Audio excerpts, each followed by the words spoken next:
Hello everyone, welcome to a channel knowledge is power. तो आज इस वीडियो में हम जानेंगे जो आरआरबी एनटीपीसी का एग्जाम हो रहा है तो डिफरेंट पोस्ट्स के लिए like station master, senior clerk, junior clerk और गुड्स गार्ड। बहुत सारे वैकेंसीज है, 35,000 से भी ज़्यादा वैकेंसीज है। तो उसका एग्ज़ाम लगभग सेकंड लेयर ख़त्म हो चुका है, सेकंड लेवल, और स्टेशन मास्टर का भी सेकंड लेवल ख़त्म हो चुका है और रिजल्ट भी आ चुका है।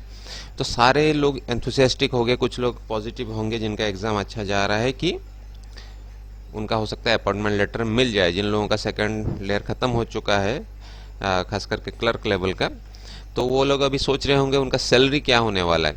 तो आज इस वीडियो में हम प्रॉपरली एग्जैक्टली क्या सैलरी आपका हो सकता है, होगा as per central government rule, उसके बारे में हम बात करेंगे। उससे पहले अगर आपने इस चैनल को सब्सक्राइब नहीं किया है तो सब्सक्राइब कर लीजिए, लाइक शेयर कर लीजिएगा ताकि सबको पता चले। और दूसरा चीज़ है, मैं आपका इस आरआरबी का जोन वाइज कटअप कितने आने वाला है उसको प्रॉपरली एनालिसिस करके मैं वीडियोस डालूंगा आगे। तो इस चैनल को जुड़े रहिए और ज़रूर सब्सक्राइब कर लीजिए। तो बात करते हैं अभी सैलरी कितना होगा। स्टेशन मास्टर से शुरू करते हैं। तो पहले आप देख सकते हैं station master level 6, station master लिखा हूं बट लेवल 6 में बाकी जो भी पोस्ट हैं सारे पोस्ट के लिए मैं बात कर रहा हूं। तो जैसे कि आप नोटिफिकेशन में भी आराम से देखे होंगे कि आपका जो उसका बेसिक पे है, जो बेसिक पे है वो आपका 35,400 है। तो 35,400 उसका बेसिक पे है। अभी जैसे डीए चल रहा है आपका 34%, जो सेंट्रल गवर्नमेंट का अभी जुलाई के बाद चेंज हो जाएगा और कुछ हो सकता है 3%, 4% आए या 2%, कुछ भी हो सकता है। तो फिलहाल 34% डीए के हिसाब से अगर सैलरी बनता है डीए का तो वो है 12,036, और वहाँ पे टीए यानी कि आपका ट्रांसपोर्ट अलाउंस वो है 3600, और ट्रांसपोर्ट अलाउंस के ऊपर भी डीए मिलता है ताकि ट्रांसपोर्ट अलाउंस समय के साथ वेरिएशन ना करना पड़े। ये 7th पे कमीशन में लागू हुआ था। तो ये चार आपका जो है फिक्स रहेगा जो सारे सेंट्रल गवर्नमेंट एम्प्लॉयज़ का है। तो उस हिसाब से आपका 52,260 आपका सैलरी रहेगा। बट कुछ चीज़ें हैं जो वेरिएबल है, मैन टू मैन डिफर करेगा। हो सकता है आपके साथ ज्वाइन किया हुआ हर आदमी का डिफरेंट रहेगा। जैसे नाइट ड्यूटी अलाउंस है, कितना नाइट ड्यूटी आप करते हैं उसका एक अलाउंस आपका बनेगा, वो मैंने फिलहाल ऐड नहीं किया है। तो इस पर आपका कितना नाइट ड्यूटी आपने किया है उसको एक एक्स्ट्रा मिलेगा। अगर नाइट ड्यूटी आपका नहीं हो रहा है तो फिर आपका वो अलाउंस नहीं मिलेगा। बट स्टेशन मास्टर में नाइट ड्यूटी जनरली होता है। दूसरा है एक नेशनल हॉलीडे अलाउंस, यानी कि आप नेशनल हॉलीडेज वगैरह में जो ड्यूटीज़ करते हैं उसका भी आपको एक अलाउंस मिलता है, तो वो भी एक छोटा अमाउंट बनेगा। उसके बाद एचआरए जो है हाउस, जो आपका रेंट का जो अलाउंस है वो एक्स कैटेगरी जो सिटीज़ है लाइक पटना वगैरह, तो वहाँ का जो है वो आपका फिलहाल 27% ऑफ द बेसिक चल रहा है, और वाई कैटेगरी का 18% ऑफ बेसिक। तो इस हिसाब से रेट हो जाएगा। और दूसरा है जो अनक्लासिफाइड सिटीज़ का, छोटे छोटे सिटीज़ का है, वो 9% of the basic. Generally railways में क्वार्टर अवेलेबल होता है, तो ये अलाउंस हो सकता है आपको मिले या ना मिले, इस पर क्वार्टर के अवेलेबिलिटी है। बट ये आपका रेट से और बेसिक के हिसाब से ये आपका वेरी करता है। जैसे स्टेशन मास्टर में ये मिलने वाला है फिलहाल, ठीक है, जो 27% है। जब 50% हो जाएगा आपका डीए, ये डीए जब 50% हो जाएगा तो ये 27% जो है 30% में कन्वर्ट हो जाएगा और थोड़ा बढ़ जाएगा। तो फिलहाल इतना ही आपको अलाउंस मिलने वाला है। और अगर कहीं आप जाते हैं कोई ऑफिशियल ड्यूटीज़ वगैरह में, वो तो अलग बनता है, उसको हम सैलरी में काउंट नहीं कर सकते। फिलहाल जो सैलरी का स्टैटिक पार्ट में यही सब है, और आपको 52,000 बनेगा। बट जैसे ही 52,000 बनेगा तो आपका एक इनकम टैक्स भी ऑटोमेटिकली मंथली के हिसाब से कट जाएगा। ईयर का कैलकुलेशन करके मंथली के हिसाब से कुछ 2,000-3,000 कटेगा, तो आपको ईयरली एक साथ ना देना पड़े। और कुछ आपका कंट्रीब्यूटरी होगा, कटिंग वगैरह, तो इस हिसाब से आपका करके तो कैश इन हैंड आपका जो है 49 के अराउंड, समटाइम्स अगर आप पीएफ वगैरह मिनिमम करते हैं तो फिर 49,000 अराउंड आपके हाथ में लगेगा, प्लस ये सारा जो अलाउंस आपका मिलेगा। अब बात करते हैं नेक्स्ट लेवल। नेक्स्ट लेवल यानी कि आपका सीनियर क्लर्क वगैरह जो है, लेवल 5 के जो एग्जाम्स हुए थे, तो लेवल 5 के जो एग्जाम्स हुए थे उसके जो था 29,200 बेसिक हुआ था, तो सेम 34% आपका डीए, तो उस हिसाब से आपका 9,928, फिर टीए वो 3,600 और उसके ऊपर जो डीए है वो इससे।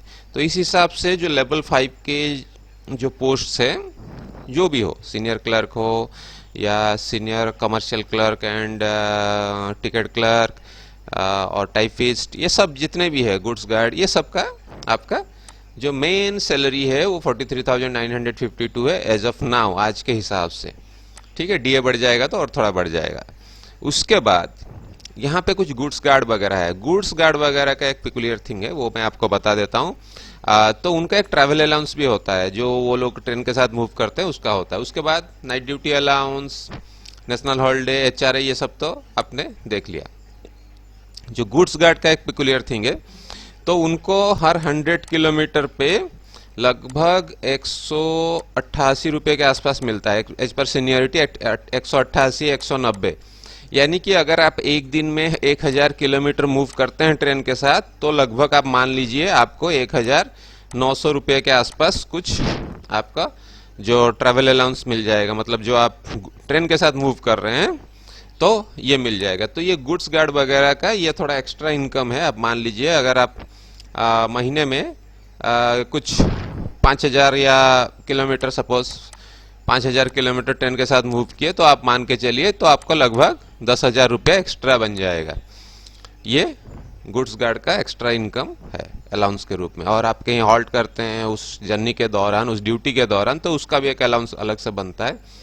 तो ये सब है। ये एज पर किलोमीटर है, आप समझ लीजिए, ये एज पर किलोमीटर आपका बनता है। तो फिर नेक्स्ट आपका जो है लेवल 3। ओके, लेवल 3 पोस्ट के लिए क्या अलाउंस बनेगा वो आप देख लेते हैं।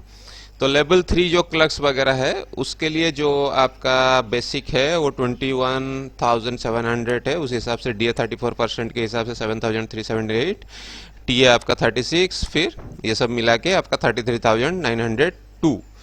और जैसे ही मैंने बताया वो सब इनकम टैक्स वगैरह अगर इसमें आपका आता है कैटेगरी में, तो इनकम टैक्स वगैरह का थोड़ा सा कुछ अमाउंट कट जाएगा। एचआरए वगैरह आपका थोड़ा सा कम है, जनरली क्वार्टर तो मिल जाता है, बट इस एचआरए में आपको कहीं घर मिलना थोड़ा मुश्किल है, तो इस अमाउंट से आपको घर लेना पड़ेगा अगर आप बाहर रहते हो तो।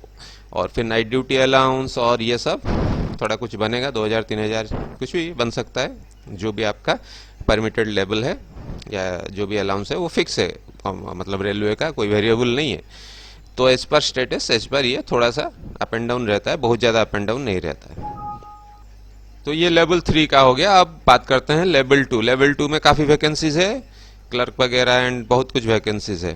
तो इसमें आपका 19,900 आपका जो मेन सैलरी है, बेसिक सैलरी, फिर डीए 6,766, टीए वगैरह 36 और 1200 उसके ऊपर डीए, और night duty allowance, national holiday allowance, ये सब है। एचआरए यहाँ पे थोड़ा लो हो जाने की वजह से यहाँ आके फिक्स हो जाता है, क्योंकि एचआरए इससे नीचे नहीं हो सकता। तो 5400 एंड 3600 ये फिक्स हो जाता है, क्योंकि इस पैसे में आपको घर मिलना किसी भी एरिया में, बट जेड कैटेगरीज में और भी कम हो जाता है। तो फिर इस जनरली क्वार्टर मिल जाए तो वही अच्छा है आपके लिए। और नेशनल और बाकी जो चीज़ें हैं, अगर आप मूवमेंट कर रहे हैं तो उस हिसाब से आपको अलाउंस मिल जाता है। नाइट ड्यूटी अलाउंस वगैरह अगर है तो नाइट ड्यूटी करते हैं तो उस सबसे मिल जाता है। तो कुल मिला के आपको 30,000 तो है ही है, 30,000 प्लस आपको सैलरी मिलने वाला है। तो हो सकता है तो इस वीडियो में आप कमेंट में लिखिएगा किसको आपके हिसाब से ये सैलरी कम है या ज़्यादा है, आप बताइएगा। और कितने लोगों ने कितना एफर्ट्स किया है ज़रूर कमेंट में बताइएगा। जो आपका लेवल 2 एग्ज़ाम गया है और आपका कितना अटेम्प्ट किया है और एक्यूरेसी लेवल क्या है, वो बहुत लोगों को पता चल गया होगा, क्योंकि जीके क्वेश्चन ऑलरेडी बहुत जगह में फ्लैश हो रहा है, तो आपको पता चल गया होगा लगभग आपका कितने मार्क्स आने वाले हैं। तो कमेंट्स में ज़रूर बताइएगा। और भी कुछ है तो कमेंट्स में ज़रूर बताइएगा, और इस चैनल को लाइक शेयर सब्सक्राइब कीजिएगा ज़रूर। और मैं आगे लाने वाला हूँ एरिया वाइज कटअप, जो आपका जोन वाइज कटअप लाने वाला हूँ, कितना जाने वाला है। तो इसके साथ जुड़े रहिए। Till then good bye, stay tune.